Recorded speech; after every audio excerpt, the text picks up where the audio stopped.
네, 팩트체크 시작합니다.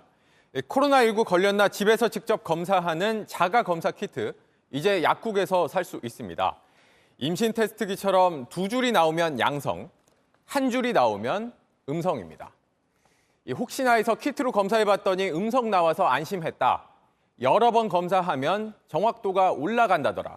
직접 써봤다는 후기들이 등장했습니다. 그러나 이건 잘못 알고 있거나 오해입니다. 자가 검사 키트, 정확히 알고 써야 합니다.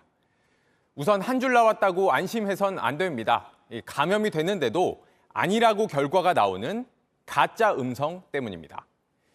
자가검사 키트를 만든 제조사들은 90% 정확하다고 밝힙니다. 확진자 10명 검사하면 9명은 맞추고 1명 정도는 가짜 음성이 나와서 놓칠 수 있다는 겁니다. 그러나 전문가들은 몸 안에 바이러스가 많은 감염 초기 사례만 모아서 조사했기 때문에 비현실적인 수치라고 지적합니다.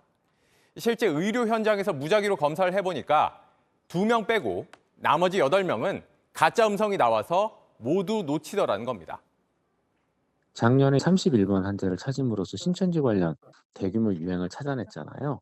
자가진단 키트로 위 음성이 나올 가능성이 굉장히 높은 환자거든요. 이 환자 같은 경우를 놓쳤다고 생각을 해봐요. 그게 연관되는 8천 명을 놓치는 거예요. 그래서 한 줄 나왔다고 안심하면 안 됩니다. 열나거나 기침하면 곧바로 정식 검사 받아야 하고 증상이 없어도 방역 수칙 철저히 지켜야 합니다. 어느 나라나 이런 지침은 마찬가지입니다. 지속적이고 반복적인 사용을 하게 되면 점점 더 민감도, 정확도가 올라간다고 합니다. 반복해서 쓰면 정확도가 올라간다는 주장도 있습니다. 오세훈 시장뿐 아니라 온라인상에도 많습니다.